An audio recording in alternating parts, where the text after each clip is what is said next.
নাজমুল হাসান পাপনের একটা কথা আমার খুব মনে পড়ছে, মানে কি বলবো। যাই হোক, বাংলাদেশ আয়ারল্যান্ড প্রথম টি-20 দেখে ব্যাটারদের ব্যাটিংয়ের ধরন দেখে আমার বলতেই ইচ্ছে হচ্ছে, মানে কি বলবো। যাই হোক,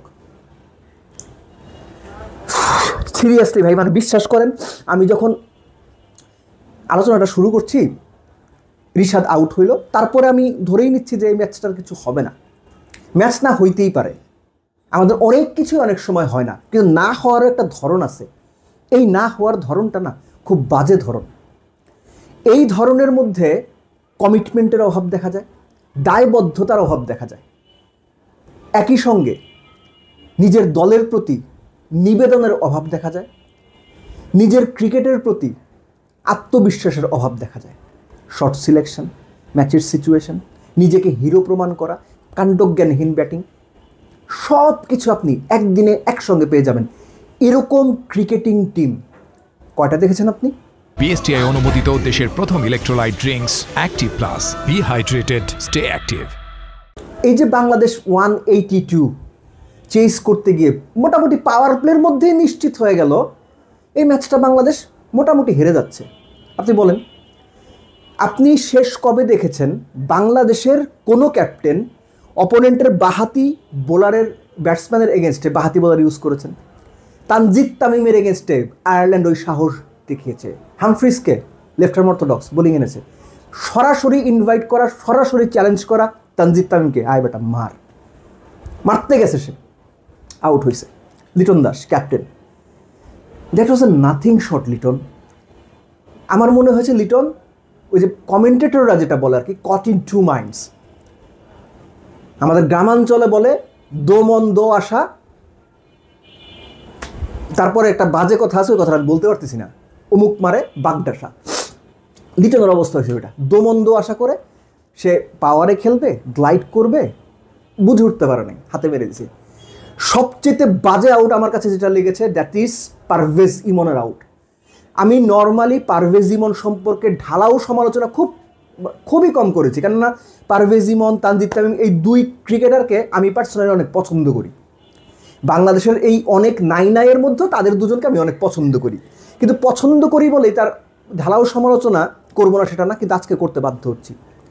আপনাকে কেন ওই সময় হিরো হইতে হবে? আপনি যে শটটা যে বলে খেলছেন ওইটা পুল খেলার বল না। ওই বলে ওই সিচুয়েশনে পুল শট খেলতে হয় না পারভেজ ইমন। আপনি কবে শিখবেন? আপনি যদি 30 রানে 50 রানে নট আউট থাকতেন ওই সময়, তাও আমি বলতাম ওটা পুল খেলার বল না।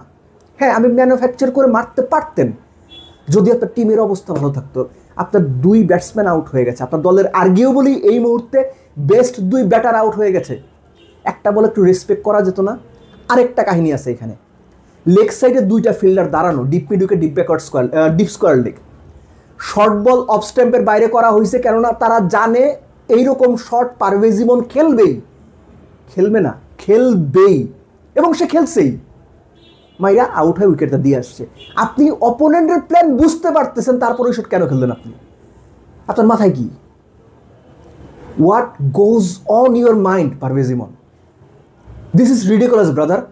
এটা কোনো ব্যাটিং না ভাই। Saif, he got a good delivery.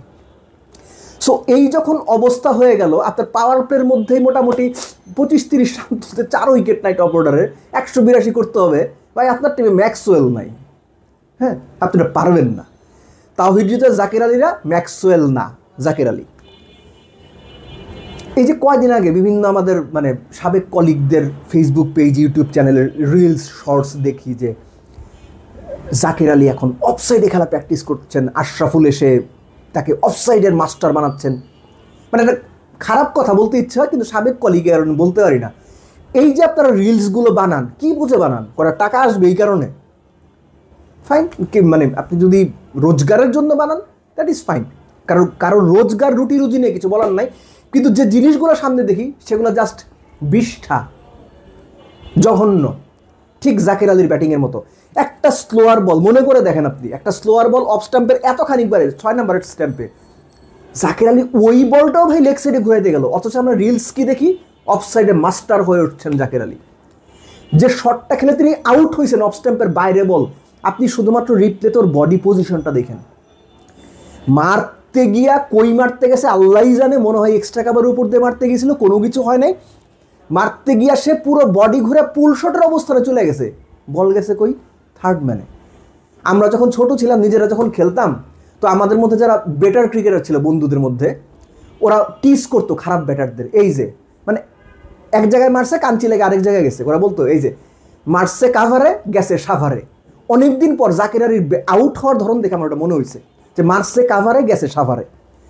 Extra কাভারে খেলুক পুল শট খেলুক, কোনোটাই হয় নাই, বল গেছে থার্ড ম্যানের পেছনে। আনারি ব্যাটসম্যান টেলেন্ডার এমনি ব্যাট করে, কাঞ্চি লেগে 4-6 পেছন দিয়া, এরপর আর কোনো কিছু নাই, এখানেই full stop. Zakir Ali out হলে তারপর তানজিম সাকিব, রিশাদ, নাসুম এরা মিলে আসলে কি করতে পারে এরা আপনিও ভাই বুঝেন, আমিও বুঝি। আপনিও পৃথিবীতে নতুন না, আমিও নতুন না। সো এইখানে ফুল স্টপ। যা যা জঘন্য করা দরকার, বাজে করা দরকার। ভালো হয়েছে একটা জিনিস যে জাকির আলী বিরাট একটা ভালো ইনিংস খেলে নাই, তাইলে এই যে তাকে দলে নেওয়াটাই যে উচিত হয় নাই সেটা অনেকে ভুলে যেত। একদিক দিয়ে ভালো হয়েছে।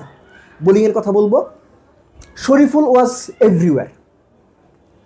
আজে বাজে যেইখানে খুশি এইখানে একটা শর্ট করে, একটা অফ স্ট্যাম্পের বাইরে করে, একটা লেগ সাইডে করে, কোনো হিসাব নাই। এবং যথারীতি ধরেন যে মুস্তাফিজ যে পাওয়ার প্লেতের পরে একটা 10 ওভারের মধ্যে 2 ওভার করছে, ওই দুটো ওভারের কারণেই কোনো মতে ধরেন যে তাদের ফার্স্ট 10 ওভার্সে বিলো 80 রাখা গেছিল। যে জায়গাটাতে আয়ারল্যান্ড বড় স্কোরের ভিত্তিটা তৈরি করেছে, আমার এটা মনে হয়েছে যে মিডল ওভার্সে আয়ারল্যান্ড আপনি খেয়াল করে দেখেন 79 রান তুলেছে 7 থেকে 15। এই সময়টাতে তারা 79 রান তুলেছে 2 উইকেটে, এবং 11, 12, 15 এই পার্টিকুলার 3টা ওভার তারা 41 রান তুলেছে। 79-র মধ্যে 41 রান হয়েছে 3 ওভারে, অর্থাৎ রিশাদকে তারা টার্গেট করেছে, রিশাদকে তারা মেরেছে। নাসুম স্ট্যাম্প অ্যাটাক করে বল করেছে, আমি জাস্ট একটু একটু করে বলে যাচ্ছি। স্ট্যাম্প অ্যাটাক করে বল করেছে নতুন বলে, পল স্টার্লিং লেগ সাইডের বাইরে এসে কাভার দিয়ে খেলেছে। অর্থাৎ কে কি প্ল্যান করে আসছে বা কে কি প্ল্যান এক্সিকিউট করতে পারে, বাংলাদেশের বোলারদের কথা বলছি, এটা খুব ভালোভাবে আইরিশ ব্যাটারদের মাথায় ছিল। একজন লোককেই তারা ঠিকঠাক খেলতে পারেন নাই, দ্যাট ইজ মুস্তাফিজুর রহমান। এবং শেষ দুটো ওভার যদি ওরকম করে না হইতো তাহলে হয়তো রান 190 হইতে পারতো। যথারীতি মানে বোলাররা যে খুব ভালো করছে এটা আপনি বলতে পারবেন না, একদমই বলতে পারবেন না। কেননা আপনি টস জিতে ফিল্ডিংয়ের সিদ্ধান্ত নিয়েছেন, উইকেট ভালো উইকেট, একদম ট্রু উইকেট। সেখানে বোলারদের মূল দায়িত্বই অপোনেন্টকে 180 রানের উইকেটে 160 বা 165-র মধ্যে আটকে রাখা। তাহলে আমি বলতাম যে বোলাররা ভালো করেছেন, মুস্তাফিজই ভালো করেছে, আর কেউ আসলে ওরকম করে ভালো করতে পারেননি।